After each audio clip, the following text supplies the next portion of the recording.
Bueno, buenos días a todos.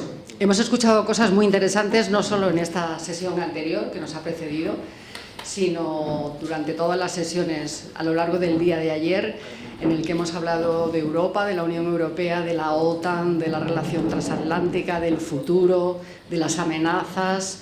En fin, tenemos un montón de información. Esto me recuerda a una cosa que suele decir a menudo Miguel Ángel Aguilar, referido al exceso de información, que es cuando hay inundación escasea el agua potable. Pero creo, querido Miguel Ángel, que en esta ocasión es un poco la excepción que confirma la regla, ¿no? Porque tenemos mucha agua potable en este seminario, mucha información de calidad para hacernos una idea de lo que está pasando y lo que puede pasar en estos tiempos tan inciertos. Bueno, tenemos mucha información, pero no crean que está todo dicho, porque todavía tenemos que hablar de la OTAN 3.0. Así que bienvenidos a esta 9ª sesión del Seminario de Defensa de Toledo, que organiza la Asociación de Periodistas Europeos, a quien tengo que agradecer el estar aquí con todos ustedes hoy. Voy a presentarles a nuestros ponentes. Bogdan Klic es senador y exministro polaco, fue ministro de Defensa en el gobierno de Donald Tusk entre 2007 y 2011. Es licenciado en Medicina, Filosofía e Historia, tiene una gran experiencia política y también académica, porque es profesor universitario sobre política exterior y seguridad internacional. Tiene muchas publicaciones sobre estos asuntos y tiene un currículum muy amplio que ustedes pueden consultar ahí si quieren, pero me gustaría destacar un par de cosas de su historial. Y es que desde 1970 participó activamente en el movimiento de oposición entonces a la dictadura comunista y ahora mismo forma parte de la minoría opositora en el Parlamento de Polonia, en este caso oposición al gobierno ultraderechista. Bienvenido, senador. Gracias por estar aquí. Está con nosotros también Paula Redondo, coordinadora de programas de la Oficina Diplomática Pública de la OTAN. Es licenciada en Filología Eslava, habla ruso. Ha trabajado en el Servicio Europeo de Acción Exterior y en diversas organizaciones internacionales, pero siempre volcada en los derechos humanos, en la Unión Europea, en la Delegación de la Unión en Estados Unidos, en la OSCE en Moldavia o en la ONG Freedom House. Gracias por estar aquí, Paula. Buenos días. Y el teniente general Fernando López del Pozo, director general de Política de Defensa. Es militar desde 1975, ha tenido distintas responsabilidades en el Estado Mayor, desde que se diplomó en Estado Mayor en el año 97. Ha tenido distintos destinos en la Unidad Militar de Emergencias y ha sido jefe de la Brigada de Infantería Acorazada Guadarrama 12. También dirigió el mando de operaciones hasta que en 2020 pasó a la reserva y desde 2021 es director general de Política de Defensa. Tiene varias condecoraciones civiles y militares, nacionales y extranjeras, y ha trabajado en misiones en Bosnia, en Irak y en el Líbano. Enseguida vamos a escuchar a los ponentes, pero antes me gustaría añadir un apunte, un poco de resumen de lo que hemos oído estos días y que va muy ad hoc con lo que vamos a hablar hoy en esta sesión sobre OTAN 3.0, sobre todo para las personas que no hayan estado ayer. Desde febrero, desde la invasión rusa de Ucrania, hemos visto que, bueno, hemos oído muchas veces, lo hemos oído esta mañana, lo ha dicho el general Charles Roldán, lo ha apuntado también Pascal Bonifaz, que la Unión Europea se ha reforzado. La Unión Europea ha reaccionado con habilidad, con unidad y ha salido bastante reforzada. Pero también yo creo que podemos llevar a la conclusión de que quien realmente ha salvado los muebles ha sido la OTAN, porque tras años de críticas y de momentos con decisiones desastrosas en algunos momentos, bueno, se ha mencionado también aquí en el seminario y esta mañana se ha dicho de pasada, todos recordamos aquellas palabras de Emmanuel Macron en el año 2019, hablando de una organización, bueno, de la muerte cerebral de la OTAN, vino a decir, cuando propuso la autonomía de defensa europea. Y también se ha mencionado a Donald Trump hablando de una organización obsoleta y hemos recordado los planes de Estados Unidos de abandonar la OTAN. Pero la invasión de Ucrania, rusa de Ucrania, una guerra a las puertas de la Unión Europea, ha barrido todas las críticas y ha vuelto a sembrar los vientos atlantistas. Y es verdad que la OTAN 3.0 viene de lejos, o sea, de todas esas decisiones erróneas y todas las críticas, la OTAN decidió adaptarse al nuevo escenario. Pero la Unión Europea, aunque ha dado muchos pasos adelante y los está dando con la brújula europea, no ha avanzado lo suficiente, de manera que ante esta guerra a las puertas de la Unión Europea, los países europeos se van a refugiar al paraguas de la Alianza Atlántica. Y hoy por hoy parece que la OTAN es indispensable, que no hay alternativa. ¿O no? Vamos a ver qué dicen nuestros ponentes. Vamos a empezar con el senador. Polonia y los gobiernos de los países bálticos van a pedir en la cumbre de la OTAN de Madrid mayor presencia de la Alianza Atlántica en su territorio. No sé si esto es algo unánime en su país o si hay discrepancias. Yo le hago esta pregunta, pero usted puede ir por donde quiera. Thank you very much for this large introduction. I will not concentrate only on the does it work? Press the button. I try to.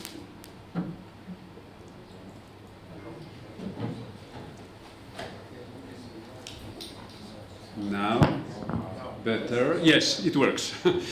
So I will not concentrate, of course, on the Eastern flank requests and expectations. I will try to speak about NATO as a whole, because it is interesting for this public here and everywhere within the Euro-Atlantic area.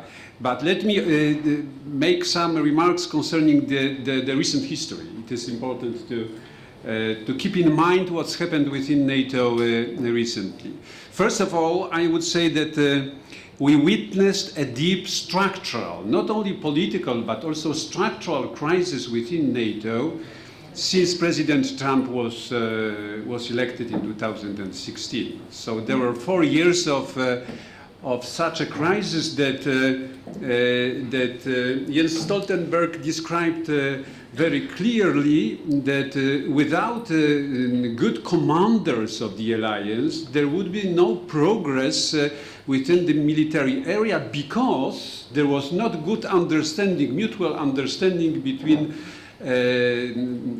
politicians within the alliance. And he was absolutely right. I described that in one of my articles for Project Syndicate as Stoltenberg paradox.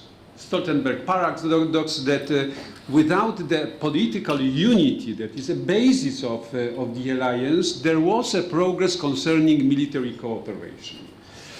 But it was necessary to return to the business as before, and after President Biden was elected, it was necessary to work on this political unity of the alliance. And I have the feeling, that much was done concerning that, including the document that is a basis for the new strategic concept, report NATO 2030.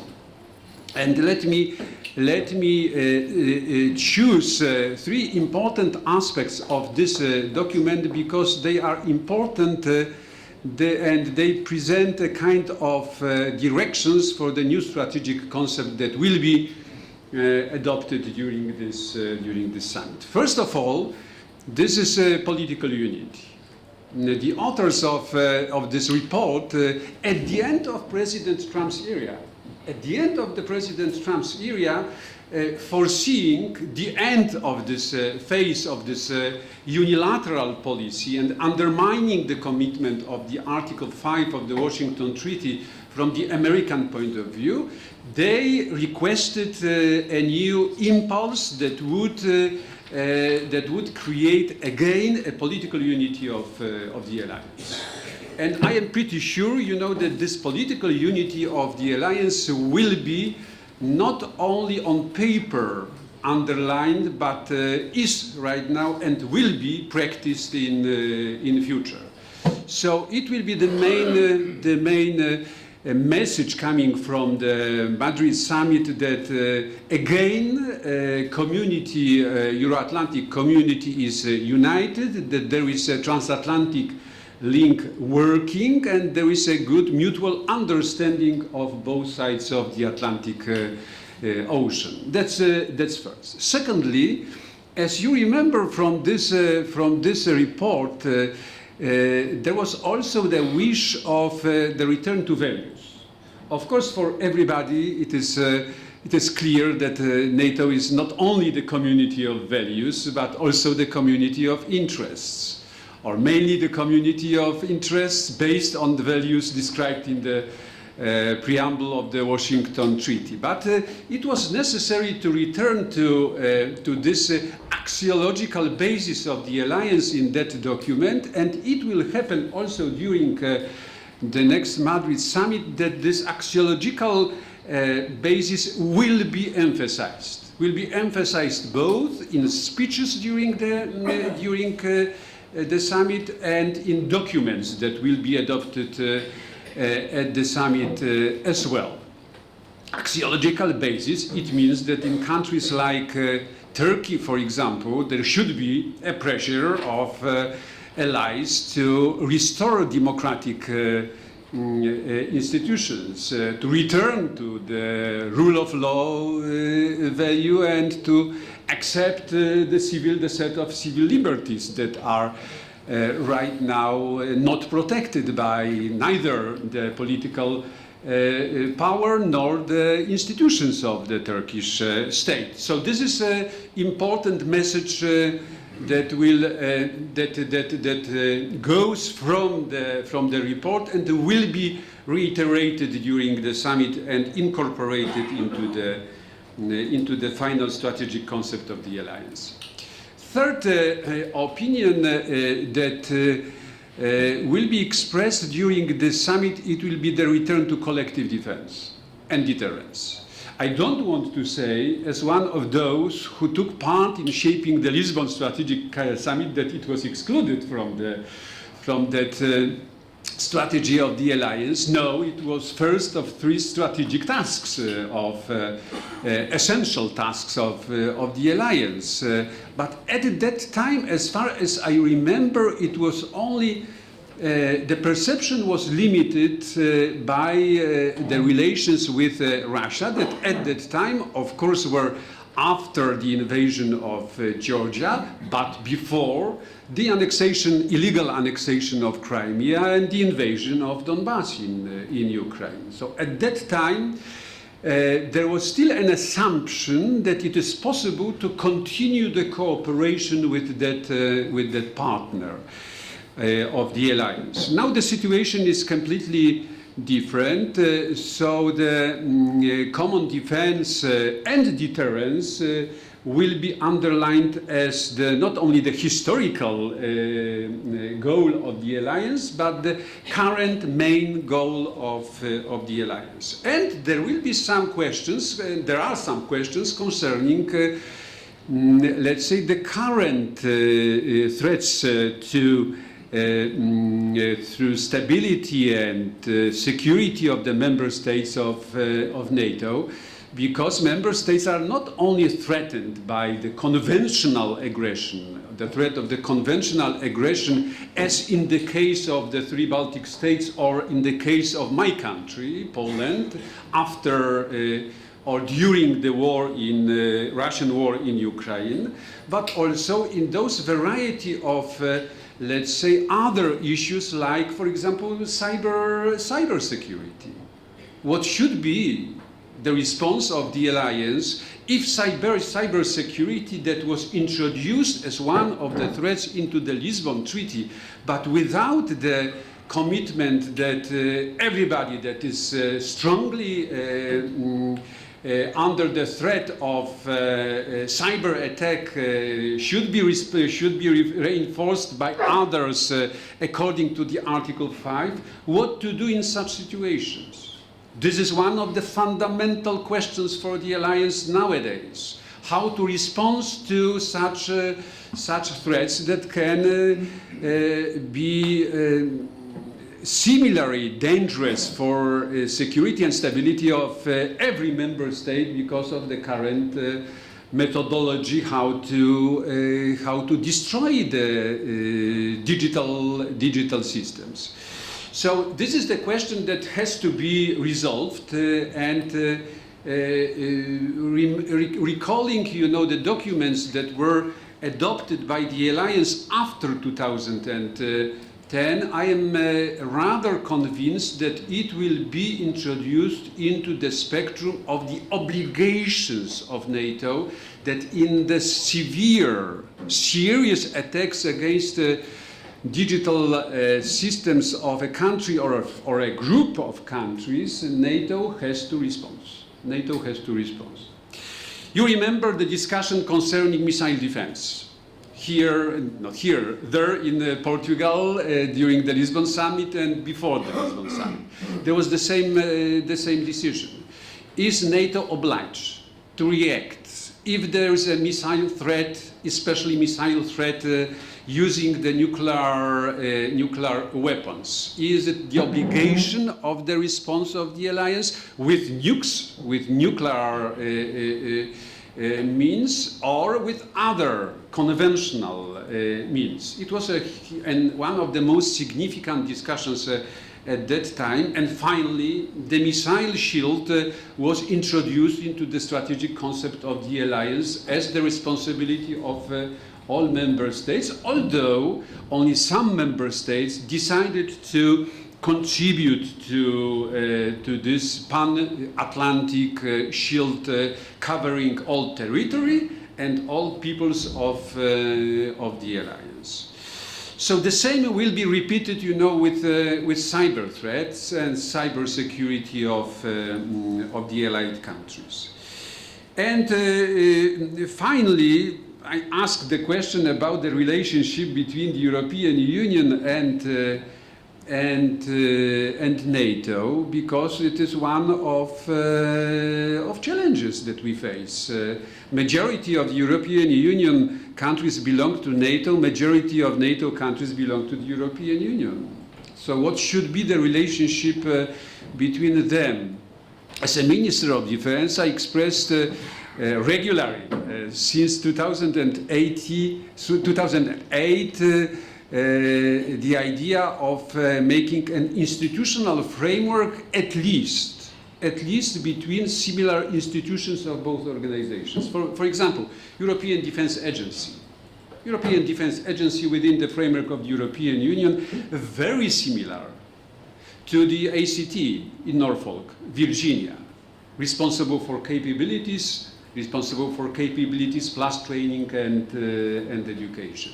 Why not to have the institutional arrangement between such institutions? Why not to have the institutional arrangements between the Secretary General of the Alliance and High Representative of the European Union? It's good cooperation between them, but the law and legal regulations are for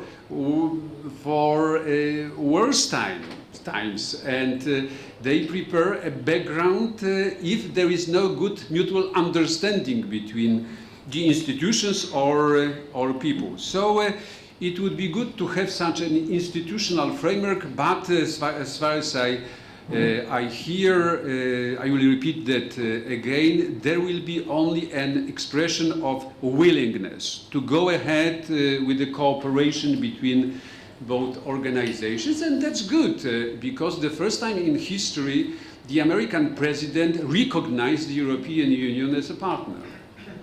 The European Union as a partner. After President Trump that did a lot to destroy the European process, European integration process, and to choose selected countries from this community, after, let's say, the lack of understanding of the European Union as a partner in the United States, America is not only back in Europe, America is also back in the European Union. And when the United States were invited to take part in PESCO, Permanent Structured Cooperation of the European Union, it was a signal that the European Union is also open for the US. So representing a country that belongs to both organizations, I would say that this is for the benefit of both NATO and the European Union to make those ties as stronger as possible.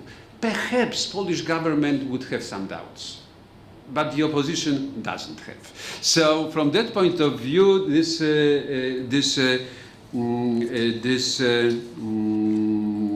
relationship should be better. What about the Mediterranean region?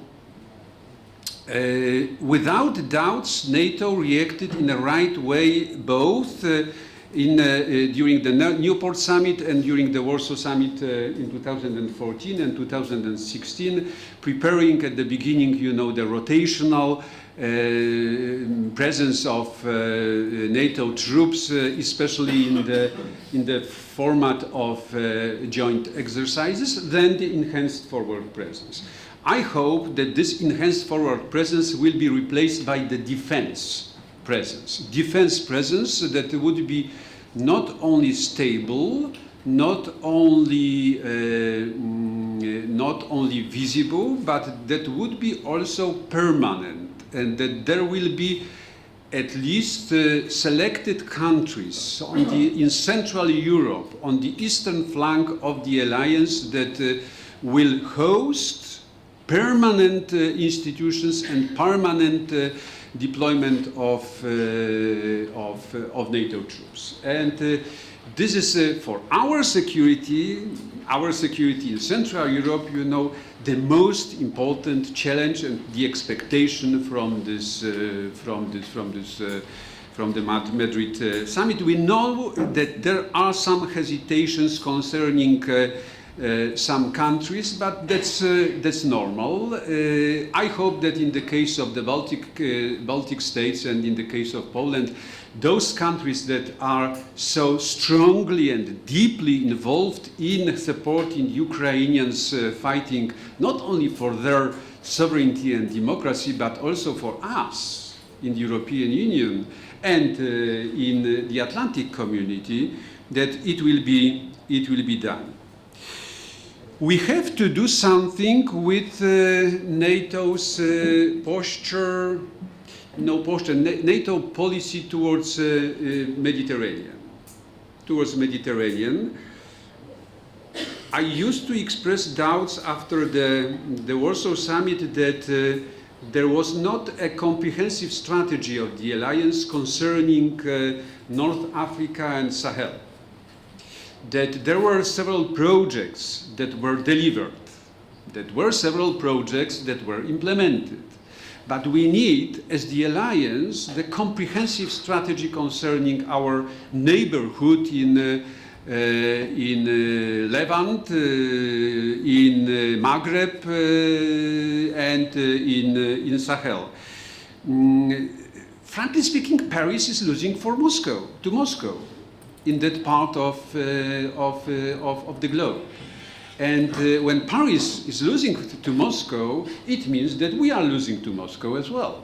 Yeah? So we shouldn't we should be more focused on good cooperation with our partners in this region, and it shouldn't be accidental. It should be a long-term, once again, a long-term commitment of the alliance in the form of comprehensive strategy.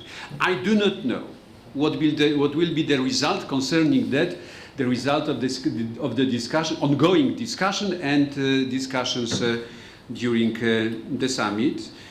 And of course, the last question is the question about enlargement.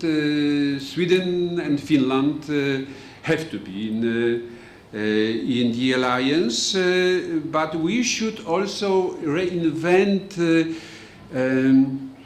new forms of cooperation, extended cooperation with Ukraine, because there is a split, ongoing split, you know, after Bucharest summit in 2008, that we promised to Ukraine the membership in the alliance. On the other hand, we refused to give Ukrainians membership action plan. So this is the gap that should be fulfilled, and perhaps after the summit, one should propose the new version of the distinguished partnership charter that was signed in 1997 as the basis for the cooperation with Ukraine. Ukraine, they are dying for us. They are dying for our security. We are obliged to support them practically with weaponry. Right now, in this third phase of delivery of new weapons to Ukraine, I mean more sophisticated, produced in the West, heavy weapons. We have to accelerate this process. The recent declaration of the Deputy Minister of Defense of Ukraine that said that only 10% of declared weaponry was delivered to Kiev means that we have to accelerate this process, and we have to make Ukrainian armed forces more interoperable with ours. Interoperability was our task before the invasion of Russian troops on the 24th of February. And we achieved this goal. In fact, this transfer of knowledge, transfer of skills from the West to Ukraine was our achievement, visible achievement. But this process should be continued. From that point of view, we are obliged not only to deliver heavy weaponry to Ukraine, but also to deliver our standards, to make Ukrainian armed forces closer and closer to ours. When I was a Minister of Defense, I proposed the brigade, Polish, Ukrainian, Lithuanian brigade, officially to peacekeeping operations. And of course, there was a political background of this idea, of this concept, because this brigade was to be such a transmission channel of standards of the alliance to Ukrainian armed forces, and the commanders needed this transfer, even when President Yanukovych was the president of that country, of Ukraine. So various forms of transfer of our knowledge, our standards, our skills are also absolutely crucial. Finally, I would say that we have to do something also with other organizations, not only with NATO, because both NATO and the EU are visible and strong actors during the recent crisis. But we have to do something with the reform of the United Nations. We have to do something with the OSCE. OSCE doesn't play any role in the current crisis, and the Council of Europe is also one of those let's say, side organizations that after the expulsion of Russians from that organization has a very narrow window of opportunity to return to its basic commitments. But we have to do something as the West with those international organizations that are useless during the biggest conflict of the 21st century in Europe. Thank you. When I say something, I don't want to say that there are no ideas what to do, but this is the invitation to discussion, what to do with those organizations. Gracias, senador. Ha quedado claro que todavía hay muchos cabos sueltos, muchas ideas y muchas cosas que confrontar, muchas miradas diferentes entre los socios de la OTAN para ese concepto estratégico a una semana de la Cumbre de Madrid, donde se va a definir ese documento. He visto que Paula Redondo asentía cuando el senador hablaba de la unión política dentro de la Alianza Atlántica. Sabemos que la Alianza Atlántica es una organización desequilibrada, donde hay un socio muy fuerte y 29 que jamás toman decisiones en contra de la decisión de ese socio. No sé si de esta Cumbre de Madrid saldrá una relación más equilibrada entre la relación euroatlántica, OTAN-Unión Europea. Paula. Muchas gracias. Buenos días. Es un honor poder participar en esta conferencia, y no lo digo solo por el nivel de los ponentes y por lo interesante que fueron ayer las discusiones, sino porque yo además soy de Toledo y siempre es un honor poder jugar en casa. Muchas gracias también a la Asociación de Periodistas Europeos por la invitación y también por el trabajo que hacéis para divulgar temas relacionados con la seguridad y la defensa. Es muy importante, especialmente en España, y por las aportaciones que hacéis a este debate. Como bien has dicho, Ángeles, la Cumbre de Madrid se celebra en un momento crucial para nuestra seguridad, y ya iba a ser una cumbre importante antes de la invasión rusa de Ucrania, pero en este nuevo contexto será aún más trascendental debido al impacto que esta agresión está teniendo para nuestra seguridad. La guerra del presidente Putin ha traído de vuelta la confrontación militar a Europa a una escala que creíamos olvidada e inimaginable. Esta agresión no solo está teniendo consecuencias en Europa, sino que está creando inestabilidad global, incluyendo una seria crisis energética y alimentaria, que por mucho que la propaganda rusa lo repita, por cierto, no ha sido creada por las sanciones impuestas a Rusia, sino por los propios ataques rusos que están destrozando silos, han minado campos agrícolas y no permiten a Ucrania utilizar sus puertos para exportar cereales. Una de nuestras tareas más urgentes ahora mismo, que ha hablado el senador de ello, además de defender obviamente a los aliados de la OTAN, es apoyar a Ucrania. La OTAN y los aliados están brindando un fuerte apoyo militar y financiero a Ucrania, pero esto es para defender obviamente su derecho a la autodefensa, que está consagrado en la Carta de las Naciones Unidas. En esta cumbre nos reuniremos con Ucrania y se discutirá intensificar y mantener este apoyo a largo plazo para que Ucrania prevalezca. Se aprobará un paquete de asistencia para apoyar la reconstrucción del país a largo plazo, mejorar sus defensas cibernéticas, la resiliencia de su sociedad y también para dotar a Ucrania de capacidades militares modernas para defenderse de esta agresión, que también lo ha comentado el senador anteriormente. El apoyo a Ucrania no es completamente nuevo. La OTAN lleva desde 2014 entrenando y proporcionando asistencia a este país. Y con este telón de fondo, en la Cumbre de Madrid los aliados aprobarán el nuevo concepto estratégico y se tomarán decisiones importantes para seguir fortaleciendo la Alianza Atlántica. Si la OTAN ha durado más de 70 años, pese a que se ha hablado de de la frase de Macron, del presidente Trump, pero si la OTAN ha durado 70 años es porque ha sabido adaptarse a todos estos cambios de circunstancias en la seguridad y a los cambios políticos. Y el concepto estratégico juega un papel muy importante en esta adaptación de la alianza. Se ha hablado muchísimo del concepto estratégico en todas estas sesiones, pero os quiero dar el punto de vista de la OTAN, teniendo en cuenta, eso sí, que es un documento que todavía están discutiendo y acordando los aliados. El último concepto estratégico, el que está a punto de jubilarse ahora mismo, se aprobó en Lisboa en el 2010. Y como referencia, para que veáis cómo han cambiado las cosas, aunque muchos de vosotros ya lo sabéis, diré que en esa cumbre participó el presidente ruso Dmitry Medvedev en ese momento, y que los aliados todavía aspiraban a tener una relación de partenariado estratégico con Rusia, y así lo reflejaron en el concepto estratégico. Y esto pasa 2 años después de Georgia.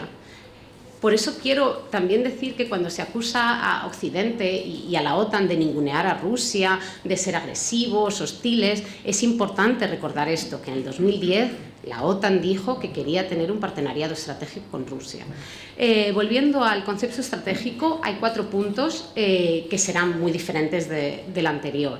En primer lugar, la definición de nuestro entorno de seguridad. En el 2010 se dice que estamos en paz.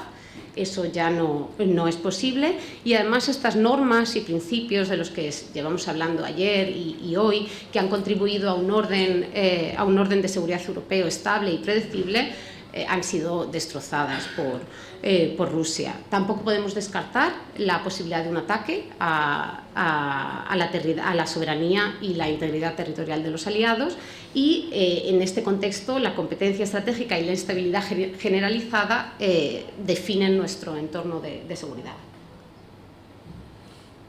En segundo lugar, Rusia. Ya se ha hablado antes de ello también, se ha especulado qué tipo de relaciones va a tener la OTAN con Rusia. Os puedo decir, nada bueno. En el anterior concepto se hablaba de un verdadero partenariado estratégico con Rusia. Como os podéis imaginar, no es posible. Nuestras relaciones están en un punto bajísimo, y lo más probable es que el nuevo concepto estratégico destaque que la OTAN no busca confrontación ni supone una amenaza para Rusia, pero que la Federación Rusa ya no puede ser considerada un socio, y que es una de las amenazas más importantes y directas para nuestra seguridad.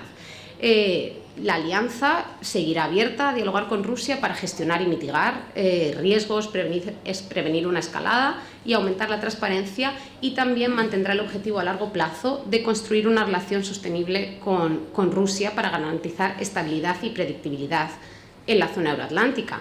Pero ello también dependerá de que Moscú cambie su postura agresiva y adversaria. Obviamente, como se ha dicho antes, Rusia no va a desaparecer, no se va a ningún sitio, pero nosotros tampoco nos podemos olvidar de lo que ha hecho Rusia hasta ahora. En tercer lugar, China. También lo hemos comentado antes. Por primera vez en este concepto estratégico se hablará de China, eso está claro. La OTAN no considera a China como un adversario, pero es obvio que su creciente influencia a nivel global tiene consecuencias para nosotros. Y no es que la OTAN vaya a China o que la OTAN se vaya al Pacífico, es que China ya está en Europa. China está aquí, y todo lo que hace y sus acciones tienen consecuencias obviamente para la seguridad de los aliados.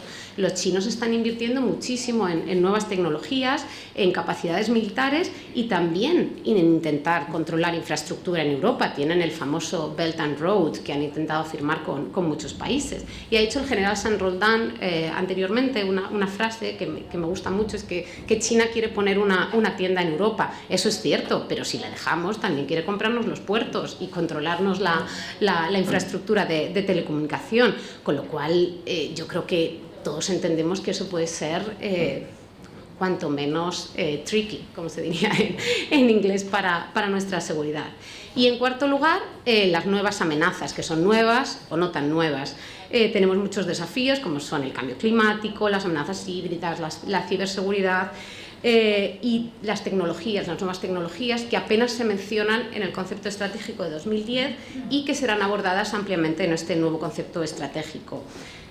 Para lidiar con estas amenazas, la postura militar tradicional a lo mejor no es el mejor, no es quizás lo más efectivo. A lo mejor el teniente general tiene opinión diferente, pero para lidiar con cosas como la desinformación, tenemos que crear sociedades más resilientes, que sean más resistentes precisamente a esta desinformación, mejor preparadas para minimizar los efectos del cambio climático, diversificar nuestras cadenas de abastecimiento, y esto también incluye obviamente la seguridad energética. La OTAN está decidida a mantener su ventaja tecnológica y en la cumbre se lanzará un fondo de innovación para apoyar a nuevas empresas que trabajan en tecnologías emergentes y de doble uso, y hace poco hemos establecido el acelerador, se llama Diana, que es más fácil de pronunciar, pero es el acelerador de innovación de defensa para el Atlántico Norte. El cambio climático, como he dicho antes, también es un gran desafío, y en Madrid se acordará una nueva metodología para medir las emisiones militares de gases de efecto invernadero y contribuir a los esfuerzos para luchar contra el cambio climático. Y todo lo que hacemos en la OTAN, desde la planificación de la defensa hasta el desarrollo de capacidades y ejercicios, tiene esto en cuenta. Obviamente, la crisis de Ucrania también ha puesto de relieve la necesidad de reforzar nuestras defensas en todos los dominios: marítimo, terrestre, aéreo, cibernético y espacial. Y en Madrid se tomarán decisiones importantes para nuestra disuasión y defensa a largo plazo. No soy una experta en temas militares, aunque trabaje en la OTAN, con lo cual no me voy a meter en el berenjenal de explicarles a ustedes, que seguramente saben más que yo de todos estos temas, pero simplemente quiero resaltar que la OTAN lleva preparándose desde el 2014, desde la anexión ilegal de Crimea. Ya nos preparamos en ese momento, hemos intensificado nuestra preparación, y por ello, cuando Rusia lanzó la agresión en febrero, la OTAN estaba preparada para responder, y rápidamente fue capaz de desplegar fuerzas adicionales en el flanco este, del que hemos hablado antes, y para evitar una posible expansión de la guerra en Ucrania en territorio aliado, porque esta es nuestra primera responsabilidad como OTAN. Hoy contamos con 40.000 efectivos bajo el mando de SACEUR, y tenemos también importantes activos militares aéreos y navales. Y también hemos duplicado el grupo de estos battle groups que se pusieron en Polonia y los países bálticos, y ahora bajan hasta el Mar Negro. Como ya he comentado, la prioridad número 1 de la OTAN, y con esto ya termino, seguirá siendo trabajar para mantener la paz y la seguridad de nuestros ciudadanos y territorios. Se ha hablado también mucho antes del vínculo transatlántico entre Europa y América del Norte, y esto será algo que seguirá obviamente en el concepto estratégico. La fuerza del vínculo transatlántico es fundamental para la OTAN, y hoy, cuando nos enfrentamos a esta crisis tan grave, ese vínculo se ha visto reforzado con una unidad política que no se había visto en la OTAN en muchísimo tiempo. Y por último, nuestros valores. Yo creo que en España a veces se nos olvida que lo que defiende la OTAN es la libertad. Sé que esto suena mucho a eslogan político, pero hay países en la alianza como Polonia o Rumanía o los países bálticos para los que esto es algo realmente muy presente. Os voy a contar una anécdota personal. Mi marido es de Rumanía, y la primera vez que viajé a Bucarest, una de las cosas que más me impresionó fue la cantidad de banderas de la OTAN que hay por todos sitios. Y con todos sitios os digo, en la Casa del Pueblo, que es el edificio que tiene el gobierno y tiene el Parlamento, obviamente el Ministerio de Defensa, el Ministerio de Asuntos Exteriores, e incluso en las comisarías de policía. Y esto es el testamento de que para ellos la OTAN es muy importante. Es como, mira, somos parte de esto es lo que defiende nuestra libertad. En España no he visto una bandera de la OTAN en ningún sitio. Me imagino que en el Ministerio de Defensa habrá, pero hace mucho que no paso por allí. Creo, y no lo digo como crítica a España, simplemente lo digo como diferentes puntos de vista para algo que realmente, cuando hablamos de valores, parece que es algo que hablamos en abstracto, cuando para algunos países es algo realmente muy concreto, y esto se está viendo en Ucrania.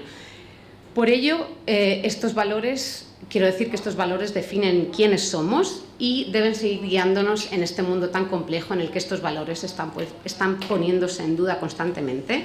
Y para terminar, en este concepto estratégico y con esta cumbre, la Alianza Atlántica también dejará muy claro que es precisamente en defensa de nuestras democracias y de nuestro estilo de vida que debemos seguir invirtiendo en seguridad, dado que ya, desafortunadamente, no la podemos dejar por sentado. Muchas gracias.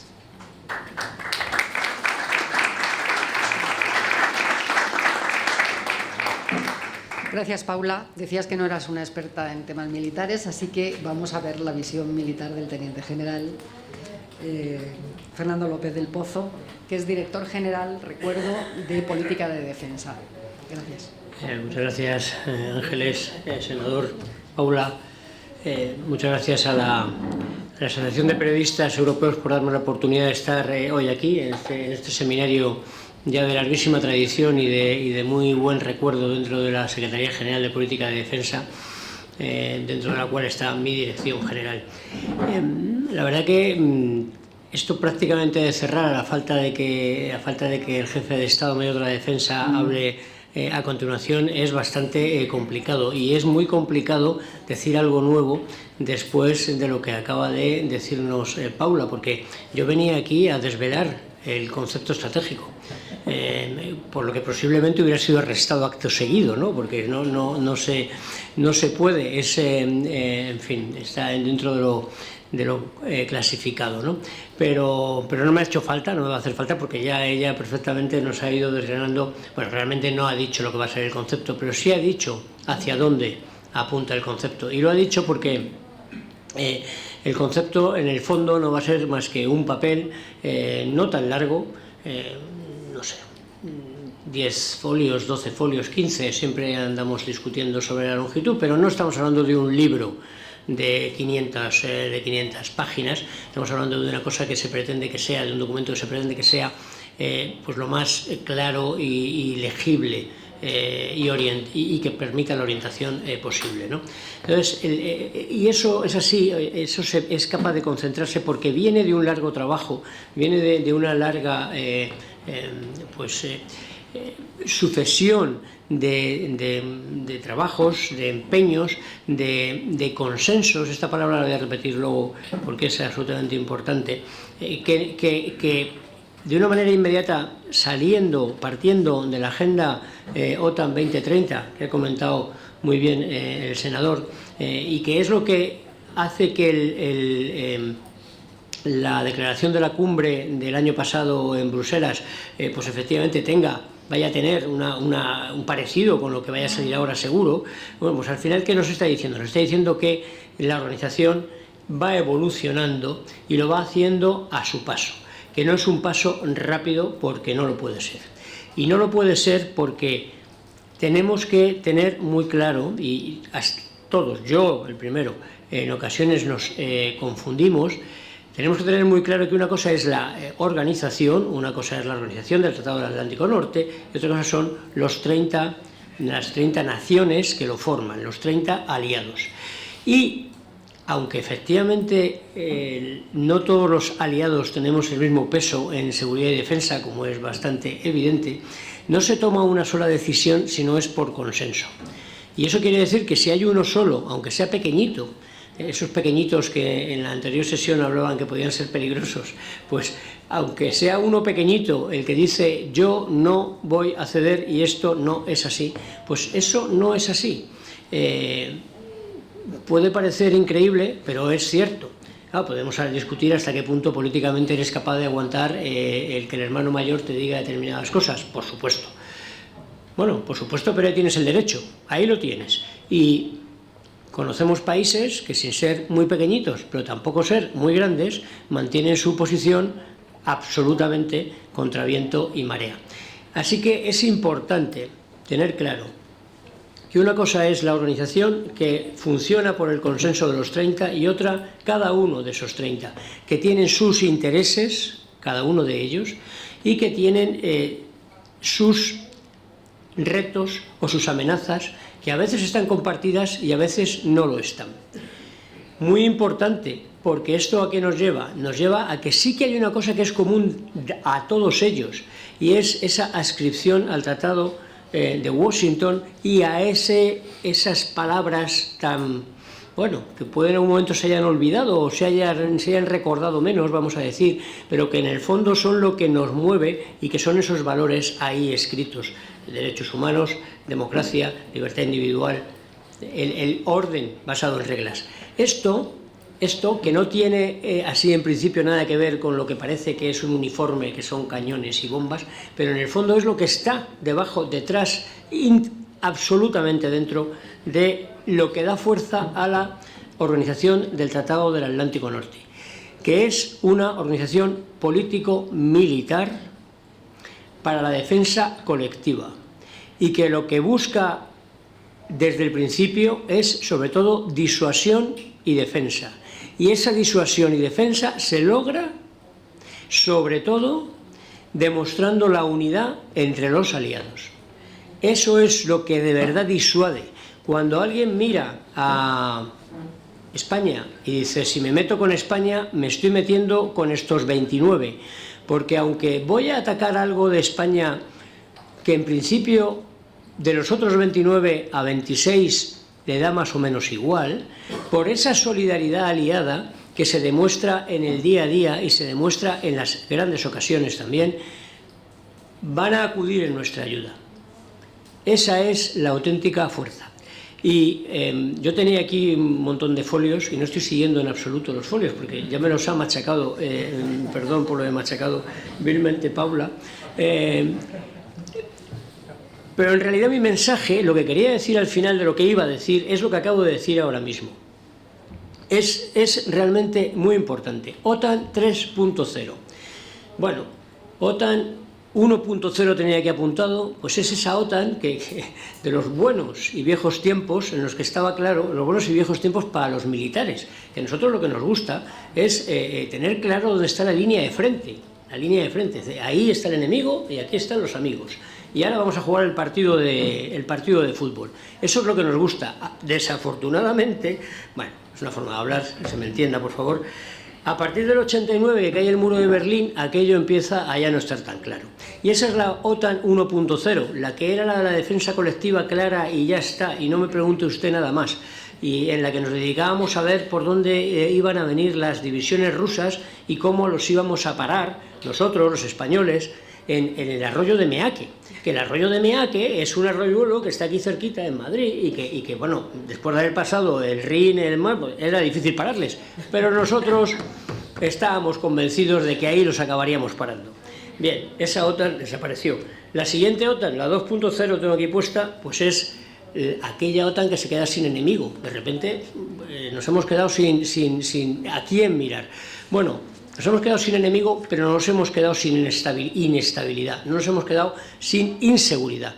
Y la OTAN al final lo que va buscando es la seguridad de los aliados, de los ciudadanos que pertenecen a los países aliados.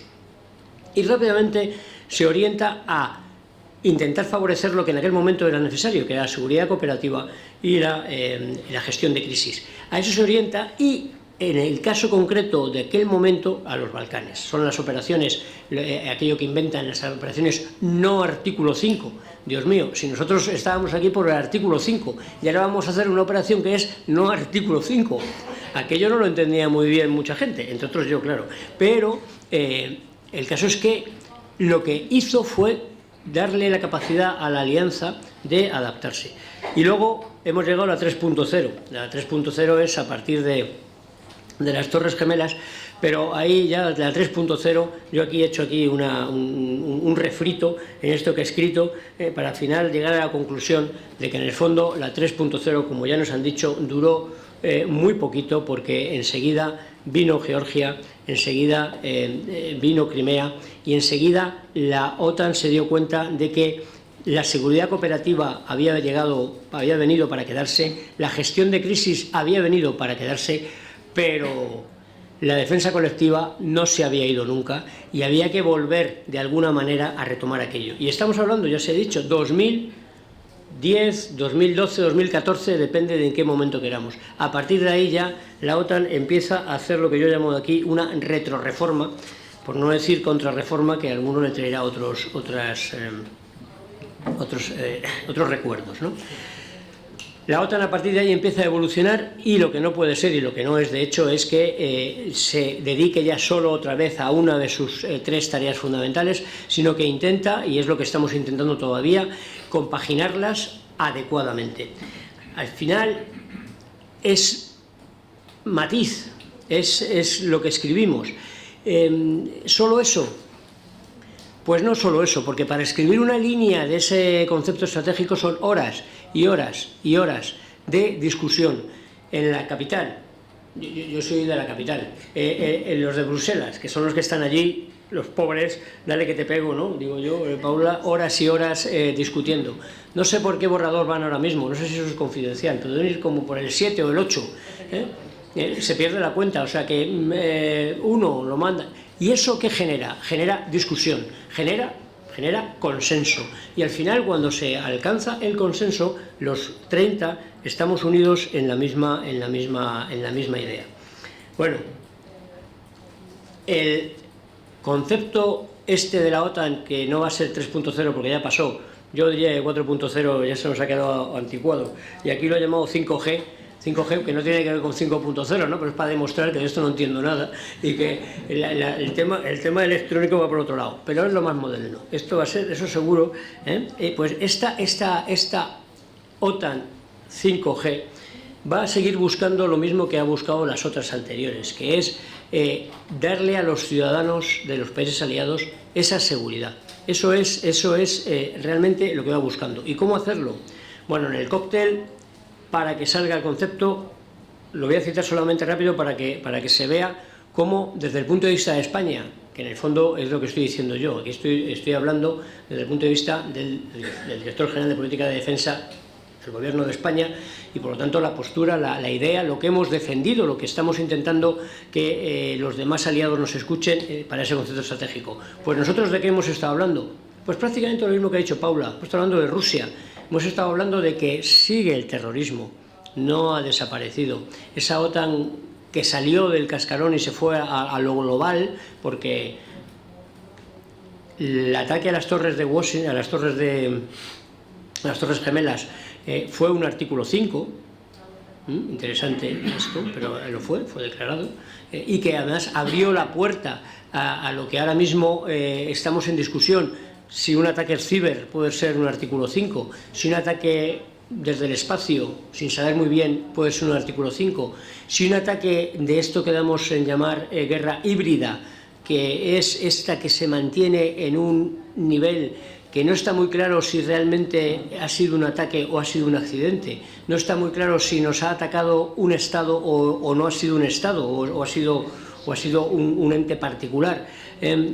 Ese juego hace que al mantenerse por debajo de ese umbral en el que está claro, tú me has atacado y ahora te vas a enterar, pues no, lo mantienen por abajo de manera que no somos capaces de ponernos de acuerdo. Eso es la guerra híbrida y eso lo tenemos en la cabeza porque eso hay que clasificarlo, estudiarlo, matizarlo de manera que en un momento determinado sea posible declarar un artículo 5 por este motivo también. Bueno, he hablado de los 5 dominios, tierra, mar, aire, ciber y espacio, de la gestión de la información, absolutamente fundamental, por eso está, entiendo aquí fundamentalmente Paula, porque es una pieza, bueno, definitiva, y ¿qué voy a decir aquí en este foro? Tan definitiva como que puede inclinar la balanza totalmente hacia un lado o hacia otro. Y luego hay que recordar siempre los grandes temas de las democracias, que están ahí, que están en la opinión pública, porque son reales, pero es que además no solo son reales, sino que nos están empujando. Cambio climático, género, seguridad humana. Bueno, todo eso va a ir a la coctelera con uno que era prácticamente el titular absoluto hasta que vino Rusia otra vez, que era China, ¿no? China hasta diciembre pasado o hasta febrero este último, prácticamente era cómo escribir lo de China, ¿no? Es que es realmente complicado porque China, la tienda, China quiere poner una tienda, pero China tiene una idea bastante diferente de la nuestra, bastante discrepante de la nuestra, de cuál es el orden internacional. basado en reglas. Y además tiene voluntad de liderazgo, quiere que ese orden internacional basado en sus reglas sea el orden internacional basado en las reglas de todos. Y entonces, pues ahí, pero por otra parte, no queremos desengancharnos de China. China es absolutamente indispensable para hacer frente a un montón de retos que tiene el mundo ahora mismo, retos auténticamente globales. Bueno, pues he ido dando retazos y todo esto para decir que lo que le va a ocurrir ahora mismo a los países de la Alianza Atlántica, entre otros a España, va a ser que, basándonos en ese concepto que va a dar esas píldoras, esos pildorazos de orientación, vamos a ir claramente a un reforzamiento de nuestras capacidades en defensa colectiva. Vamos a volver a pensar cada vez más en esas capacidades militares clásicas que lo que buscan es la disuasión y la defensa territorial. Estamos hablando de alistamiento de fuerzas. Cuando se dice alistamiento de fuerzas, ¿qué quiere decir? Quiere decir que no es lo mismo tener a los soldados, a los militares, pues con un fin de semana normal, llega el viernes y me voy de fin de semana y luego llego el lunes y luego llega el mes de vacaciones y me voy. No es igual eso que tenerlos alistados, listos para salir en cualquier momento porque puede venir un ataque. La diferencia es importante, es costosa en personal, es costosa en material. Un incremento en el alistamiento de fuerzas va a venir seguro. En la capacidad y en la capacidad de adiestramiento, fundamentalmente. Alerta temprana, vigilancia, planeamiento avanzado, nuevas capacidades, nuevos armamentos, en fin. Un incremento claro de las capacidades de disuasión y defensa, con lo que conlleva de incremento también financiero, económico. Una mirada clara hacia lo híbrido para intentar que esas herramientas que me echaba el guante antes Paula de con qué se combate lo híbrido, pues no a cañonazos, no se combate a cañonazos, pero se combate, porque si es un ataque habrá que combatirlo, habrá que defenderse del ataque. Y hay herramientas para hacerlo, con lo cual está mucho más en mantillas, pero eso es una línea en la que vamos a trabajar con total decisión. Y la OTAN ahí tiene mucho que decir, porque la OTAN es una potencia en generar sistemas, en unificar doctrina, en conseguir interoperabilidad entre los aliados, que no es ni más ni menos que hablar el mismo lenguaje, que teniendo en cuenta que somos 30 y no seremos 30 idiomas, supongo, pero en fin, somos unos cuantos, pues no está nada de más que haya esa capacidad de hacernos interoperables. Y no vamos a olvidar las exigencias sociales de cambio climático, género, que ya he comentado antes, van a estar ahí seguro. Bueno, pues ya está, ya me voy a callar porque pues, supongo que en las preguntas pues, habrá ocasión de hablar un poco más de esta OTAN, que es una OTAN, y con esto quiero terminar, que es una OTAN que en algún momento alguien pudo pensar que estaba en muerte cerebral y a lo mejor hasta lo estaba, pero ha resucitado claramente. Ahí tenemos a Finlandia, ahí tenemos a Suecia, son dos muestras incontestables de que esa política de puertas abiertas que parecía que por los sucesos estaba muerta, pues no solo no está muerta, sino que está muy viva.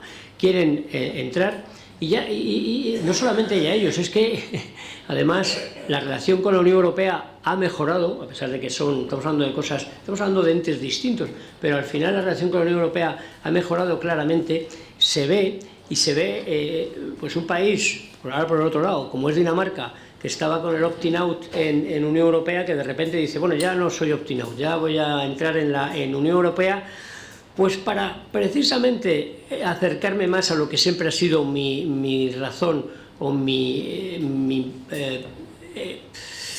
arquitectura fundamental en la defensa propia danesa, que es la OTAN. Bueno, pues voy a acabar leyendo aquí, digo por aprovechar un poco esto, ¿no? Porque si no, queda, no, en fin. los que me lo han escrito se van a sentir fatal. Entonces, digo aquí, la Cumbre de Madrid será clave por muchas razones, pero sobre todo porque permitirá mostrar al mundo nuestra cohesión y nuestra determinación para defender los valores compartidos de libertad individual, derechos humanos, democracia y Estado de Derecho proclamados en el Tratado de Washington de 1949. Muchas gracias.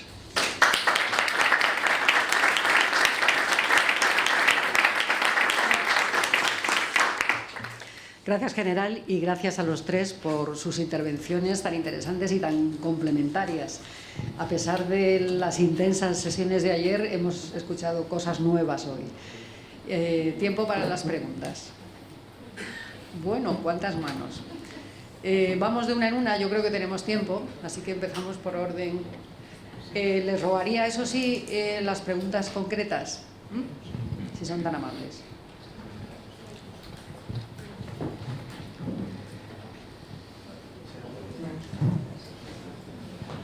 Juan Cuesta, Europa en Suma, estaba haciendo unos números y he visto que el presupuesto de defensa de Rusia era de 60.000 millones de euros, más o menos. Para ser justos, no vamos a aceptar la trampa porque contabilizan en rublos, hagamos la traslación a euros y estaría en unos 150.000 millones. Los países de la Unión Europea más el Reino Unido estarían bastante por encima de los 200.000 millones. Si sumamos ya Estados Unidos, que son casi 700.000, en fin, nos vamos casi al billón, pero solo de Europa por encima de los 200.000 millones. ¿Por qué la obsesión en pedir más inversión militar? Es verdad que la última cumbre, no la de hoy, sino la de final de mayo, de la última cumbre europea, habló de la burbuja estratégica, habló de la Europa de la defensa, de aumentar las capacidades industriales para armamento, pero es música ya repetida. Seguimos oyendo y presionando para más gasto militar y no en gastar mejor o más coordinadamente, ¿no? Esta es una cuestión. La segunda sería China. Ha salido aquí, lo ha dicho Paula. China está en África, China está en Latinoamérica, China está por supuesto en Asia, en Europa, decía Paula. No es tanto una amenaza militar, pero sí una amenaza económica, es una amenaza de ciberseguridad, es una amenaza de desinformación. ¿Por qué la obsesión en aumentar el armamento, en aumentar la inversión militar, si no hay respuesta militar a estas amenazas chinas? Son otro tipo de amenazas. Me pregunto si no estaríamos siendo víctimas tal vez de la industria militar estadounidense, que es donde está fundamentalmente, y nos estarían llevando al huerto cuando hablamos de valores, pero yo no oigo hablar de invertir en valores, en defender y difundir el modelo de vida europeo. No oigo cuantificar esto, oigo aumento de gasto militar, que con las dos realidades que he contado creo que deberíamos tal vez pensarlo. Gracias y perdón por las... ¿Quién quiere contestar? ¿La pregunta es en general para la mesa o es para alguien en concreto? Sí, yo creo que cuando hablamos de más gasto militar se supone más y mejor, obviamente. No una cosa no quita la otra, que se gaste más no significa que no se pueda gastar mejor. Y yo creo que sí que hablamos un montón también de invertir en valores, si lo podemos decir de alguna forma. Cuando he hablado antes de mantener la resiliencia de nuestras sociedades, todo eso, ataques de ciberseguridad, parte de ese gasto militar también va dirigido a ese tipo de cosas. Yo creo que se puede gastar las dos cosas. Y aunque el gasto europeo en defensa sea mayor que el gasto que hace Rusia, eso no significa que no tengamos una amenaza ahora, una crisis de seguridad fortísima con lo que está pasando en Ucrania, y que de alguna forma nos despierte y nos diga, es que cuanto mejor preparados estemos, menos tentaciones tendrá Rusia a lo mejor de poke the bear, ¿no? A lo mejor al revés.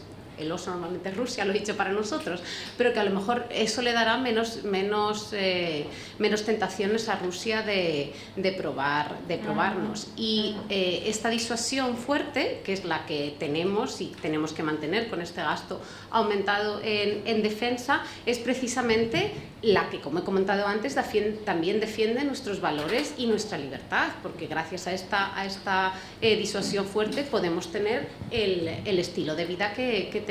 Y si no, se puede mirar lo que está pasando en Ucrania ahora, que han perdido precisamente todo eso por no por no tener esa disuasión fuerte que tiene la OTAN frente a Rusia. Senador. As for your first remark, it was not President Trump that invented such a pressure to invest more in military field. In 2011, there was the first attempt from the American side to convince allies to do more and to finance more capabilities, etc. And then we invented in NATO so-called smart defense, within the European Union so-called pooling and sharing, that in times of austerity we declared to achieve more, but only by the groups of countries, and share those capabilities with others in both organizations. But it didn't work. So I wanted only to underline, to emphasize that it was not a new vocation to invest more in defense expenditures. There is a wave of investing more because of various aspects. And let me recall only two. The first one, it was this crescent of fire that surrounded Europe a decade ago. It was not only in Eastern Europe that Russian Federation decided to illegally make an annexation of Crimea and invade Ukraine in 2014, but we had also to have new capabilities concerning asymmetrical threats from the Middle East. So especially those countries engaged had to be engaged more and had to invest more in acquiring necessary capabilities to do that. So I want to say that my country deciding, to upgrade our level of our share of our GDP to 2.5 from 2.1 of the GDP to military expenditures is alone. Majority of the allies decided to do so, and Germany is right now the best example of that. So this is a trend responding, to security threats coming from both, from the eastern part of Europe and from the southern part of the Mediterranean. And according to my understanding, it should be continued. Hola. Sí. General, sí. Tres ideas al respecto. Cuando nos viene un incremento de la necesidad de responder a la defensa colectiva, a ese tipo de combate convencional, pues eso nos lleva a pensar que va a haber un incremento, porque es más caro son más caras el tipo de unidades, el tipo de sostenimiento de esas unidades. Esto dicho de una manera absolutamente técnica. Dicho esto, que era un poco, creo que es lo que engancha un poco con mi argumentario previo. Cuando se habla en OTAN de incrementar los dineros dedicados a defensa, el Investment Pledge, que es el Defense Investment Pledge, que es la forma de hablar, ahí hay que diferenciar dos cosas: fondos comunes, los dineros que se dan a la organización para que la organización viva como tal, que se reparte proporcionalmente entre los aliados, y luego la exigencia a cada uno de los aliados para que inviertan más en defensa, el Investment Pledge, que tiene tres, y siempre que tengo oportunidad lo repito, porque es muy importante para España el que esto se conozca. El Investment Pledge tiene tres famosas Cs. La primera C es de cash, de dinero, la segunda es de capacidades, y la tercera es de capabilities, y la tercera es de commitments, o sea, compromiso. La mezcla de esas tres es lo que de verdad hace el Investment Pledge. Nosotros, España, vamos siempre flojos, por no decir muy flojos, en el primero, en el cash, pero somos muy buenos alumnos en el segundo, en capabilities. Nosotros intentamos ajustar nuestro planeamiento de la defensa a lo que la OTAN dice, la OTAN como conjunto, los 30 aliados dicen que hace falta. Yo que soy de unidades acorazadas, hace 10 años estábamos muy tristes porque nadie nos quería. Todo el mundo quería unidades ligeras que fueran a África a hacer cosas importantes. Ahora hemos pasado a la primera plana otra vez. Bueno, es un poco broma, pero... y eso lo hacemos oriente. Y la tercera C, que somos en la que de verdad somos fuertes, es en compromiso. España se compromete. Y es que realmente nosotros repetimos, que la primera C, la del cash, no tiene sentido si luego no te comprometes. ¿Para qué vas a comprar mucho material si luego no lo usas para proporcionar defensa? Bueno, ya, y termino para decir que efectivamente ahora, de cara a los productos de la cumbre, no ya solamente el concepto, sino los otros muchos documentos que van a ser producto de la cumbre, porque se me ha olvidado, la verdad, al salir ver cuántos eran, pero son varias decenas de documentos los que se... Bueno, pues ahí en esta elaboración exacta de lo que de verdad nos vamos a comprometer, ahí hablamos siempre de incremento sostenible, gestionable y lo otro es comprobable, o sea, que sea comprobable. Es decir, no se pide un aumento de los así por las buenas, sino con una serie de condiciones. Siguiente pregunta. Sí, soy Ana Alonso, del Independiente. Quería hacer un par de preguntas. Una, a propósito de la tensión en Kaliningrado y el corredor de Suwalki, ¿cómo está protegido ahora el flanco oriental? Creo que son battle groups y son como 4 que están, me parece, pero quería la precisión y saber si ha llegado la hora de establecer bases permanentes en el flanco oriental y en esta cumbre de Madrid se plantearía al senador y al teniente general. Y otra cuestión sobre Ceuta y Melilla. Es hora de que Ceuta y Melilla, y se va a hacer en la cumbre de Madrid, vayan a estar incluidas en la protección de la OTAN. Gracias.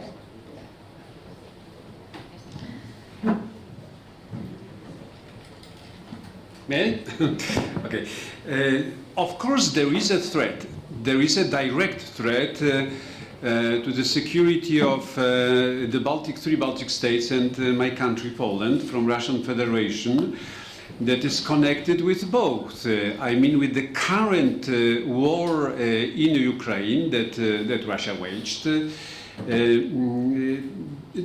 and I don't have any doubts that it can spread to the territories of particular member states of the alliance if President Putin is not satisfied with his, let's say, achievements in Ukraine. His main goal is to subordinate Ukraine as a whole. His main goal is to restore imperial Russia.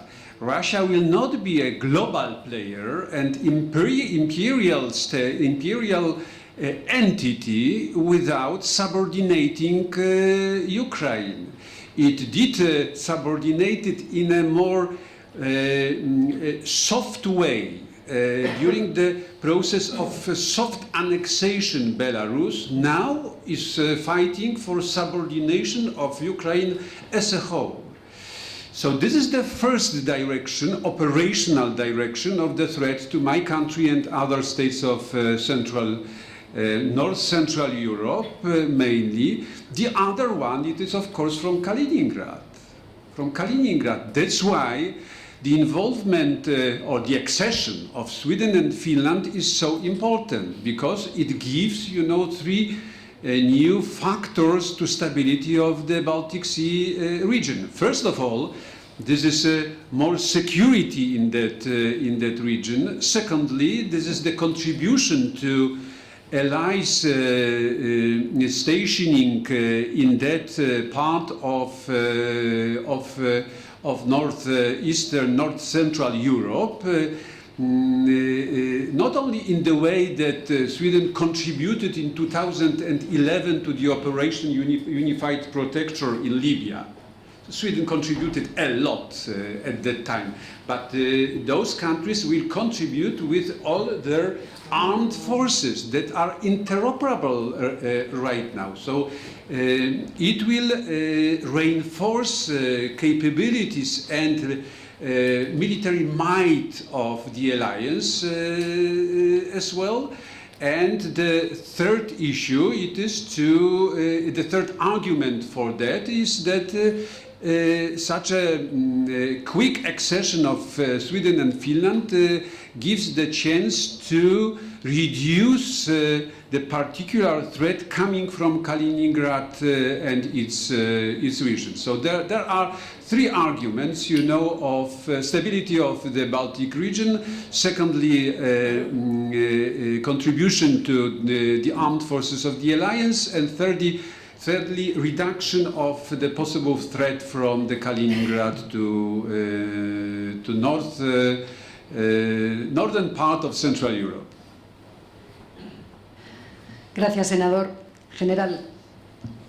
Bien, brevemente, la primera parte se ha reforzado desde el primer momento la seguridad de las fuerzas desplegadas en el flanco oeste, vamos a decir, empezando por los bálticos, sobre la base de lo que ya estaba allí desplegado y a la llamada del Comandante Supremo Aliado de Europa, el SACEUR, o SACEUR, traducémoslo como queramos. En los bálticos hay los llamamos grupos de combate, pero bueno, son unidades un tanto particulares, ad hoc, vamos a decir, con países marco, que son los que proporcionan el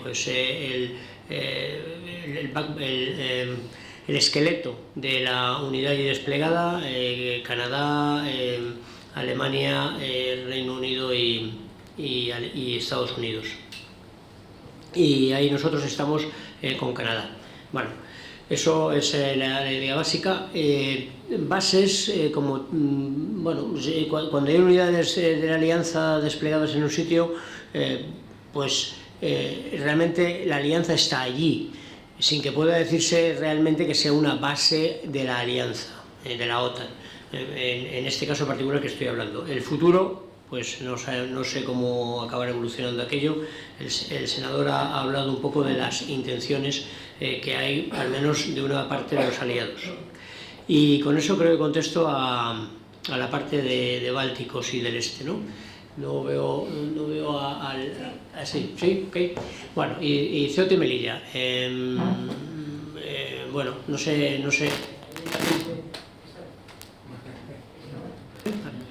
Dándome.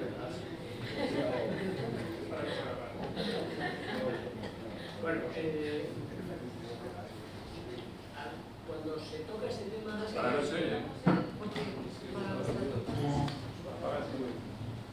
A ver, ahora.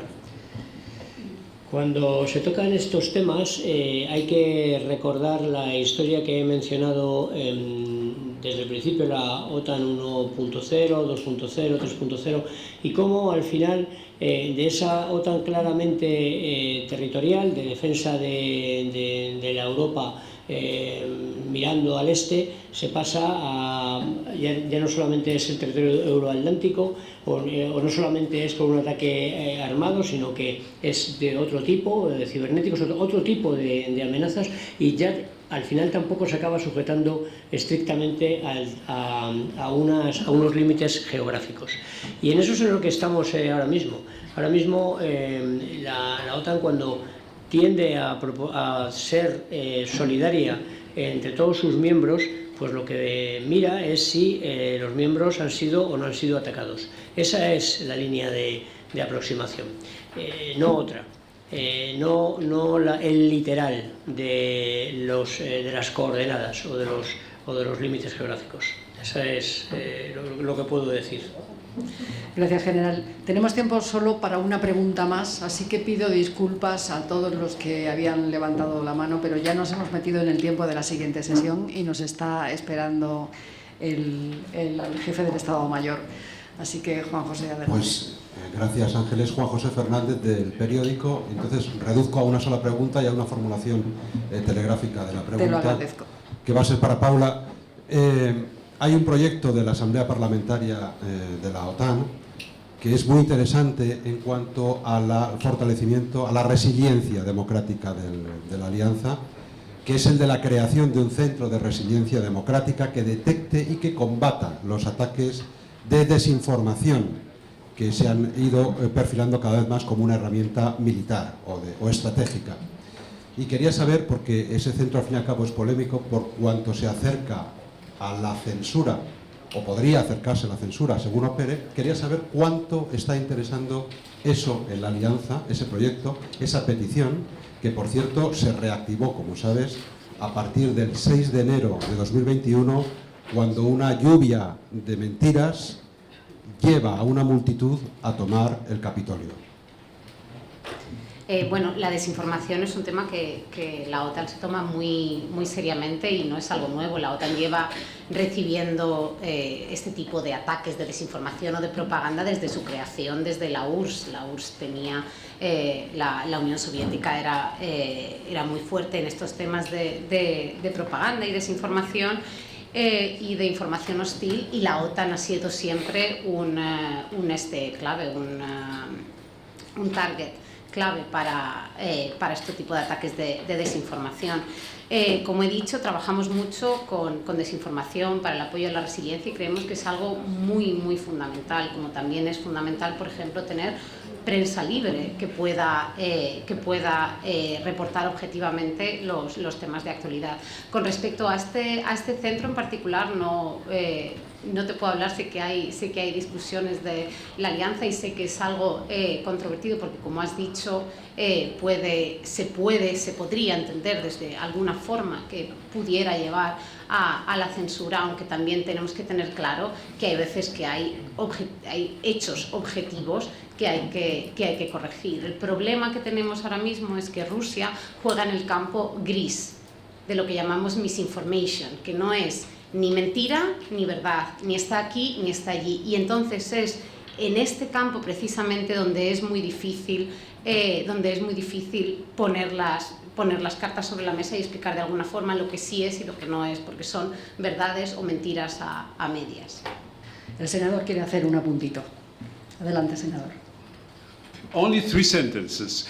It is not only the Parliamentary Assembly of the Alliance that created such a project. It is also the Parliamentary Assembly of the Council of Europe that 2 days ago accepted, its own project of the creation of Democratic Resilience Initiative Center, their initiative in the Council of Europe framework to be responsible for better coordination of various institutions of the Council of Europe doing the same, controlling, monitoring democratic processes, but also having involvement, in democratic processes in member states to stop or to reduce the process of democratic backsliding that is such a crucial problem for our European community. So 2 days ago, Parliamentary Assembly of the Council of Europe voted in favor unanimously my report concerning creation of such an initiative. I had to add that. Sorry. Muchas gracias a todos, gracias a los comparecientes por sus intervenciones, y les dejo ahora con la última sesión con el jefe del Estado Mayor de la Defensa. Gracias.